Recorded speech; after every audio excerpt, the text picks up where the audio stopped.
Hello అండి. అందరికీ నమస్తే. Welcome to Subbu's kitchen. ఈరోజు వీడియోలో పెసరపప్పుతోటి హల్వా ఎలా చేసుకోవాలో చూపించబోతున్నాను. చాలా సింపుల్‌గా చేసేసుకోవచ్చు. చాలా టేస్టీగా కూడా ఉంటుంది. ఎప్పుడూ చేసుకునే రవ్వతోటి, గోధుమ పిండితోటి అలా కాకుండా ఇలా పెసరపప్పుతోటి ఒకసారి ట్రై చేయండి. చాలా రుచిగా ఉంటుంది.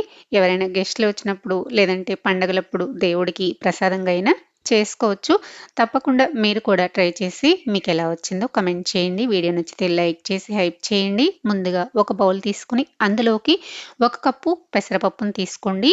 పొట్టు లేని పెసరపప్పుని తీసుకొని ఇందులోకి వాటర్ వేసుకొని 1కి 2 సార్లు బాగా కడిగేసుకోండి. పైన ఉన్న డస్ట్ అంతా శుభ్రంగా పోయే వరకు ఇలా కలుపుకుంటూ కడిగేసుకున్న తర్వాత వీటిని అస్సలు నానపెట్టకూడదండి. ఇప్పుడు వేరొక గిన్నెలో స్ట్రైనర్ పెట్టేసేసుకొని వీటిని వడకట్టుకొని కొంచెం సేపు అంటే ఒక 10 నిమిషాల పాటు పక్కన పెట్టేసుకోండి. ఈలోపు స్టవ్ పైన ఒక గిన్నె పెట్టేసుకొని మనము పెసరపప్పుని ఏ కప్పు అయితే తీసుకున్నామో అదే కప్పుతోటి 1 కప్పు పంచదార వేసుకొని అందులోకి అదే కప్పుతోటి 3 కప్పుల నీళ్లు వేసేసుకొని మంటని మీడియం ఫ్లేమ్లో పెట్టేసుకొని పంచదార ఇలా కరిగేంత వరకు కలుపుకుంటూ కరిగించుకున్న తర్వాత ఇందులోకి ఫ్లేవర్ కోసము ఒక పావు టీ స్పూన్ వరకు ఇలాచీ పౌడర్ వేసుకోండి. ఉంటే కుంకుమ పువ్వు వేసుకోండి.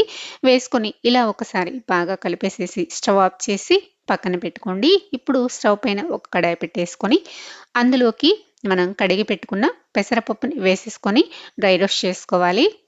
మంటని లో టు మీడియం ఫ్లేమ్లోకి అడ్జస్ట్ చేసుకుంటూ ఇలా కలుపుకుంటూ ఉండాలి. ముందు కొంచెం అంటుకున్న బాండికి తర్వాత ఇలా పొడి పొడిగా వచ్చేస్తాయి.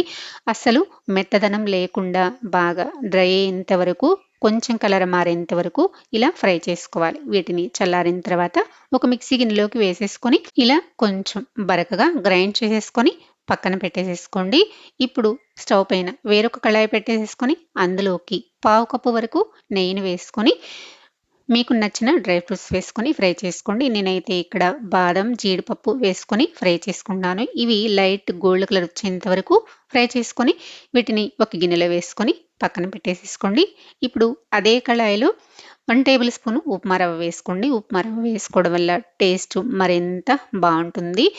ఇలా కొంచెం ఫ్రై చేసుకున్న తర్వాత ఇందులోకి 1 టేబుల్ స్పూన్ శనగపిండి వేసుకోండి. శనగపిండి వేసుకోవడం వల్ల కూడా స్వీట్ అనేది మంచి టేస్ట్ వస్తుంది.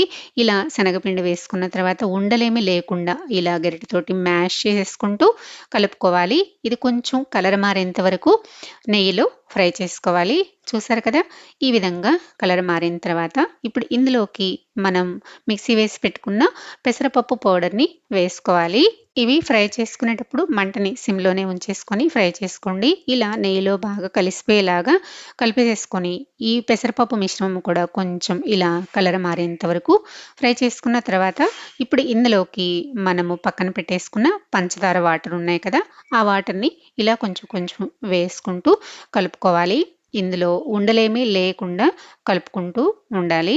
ఇక్కడ నేను ఈ స్వీట్ రెసిపీ కోసం పంచదార వేసుకున్నాను కదా, మీకు పంచదార నచ్చకపోతే పంచదార ప్లేస్లో 1 కప్పు బెల్లాన్నైనా వేసుకొని చేసుకోవచ్చు. చూసారు కదా, ఈ విధంగా కలుపుకుంటూ ఉండాలి. ఇలా కొంచెం దగ్గర పడేంత వరకు కలుపుకున్న తర్వాత ఇందులోకి 1 టేబుల్ స్పూను నెయ్యిని యాడ్ చేసుకొని కలుపుకోండి. మనం ఉడికే కొందికి ఇది ఇలా బాండి నుంచి సపరేట్ అవుతూ ఉంటుందండి. మధ్య మధ్యలో ఇలా నెయ్యిని వేసుకుంటూ కలుపుకోవాలి. నెయ్యి వేసుకోవడం వల్ల టేస్టీగా ఉండటంతో పాటు మనం తినేటప్పుడు నోటికి చుట్టుకోకుండా చేతికి అంటుకోకుండా చాలా అంటే చాలా బాగుంటుంది. చూసారు కదా, ఈ విధంగా దగ్గర పడే వరకు ఉడికించుకోవాలి. అప్పుడే సాఫ్ట్గా స్వీట్ అనేది టేస్ట్ బాగుంటుంది.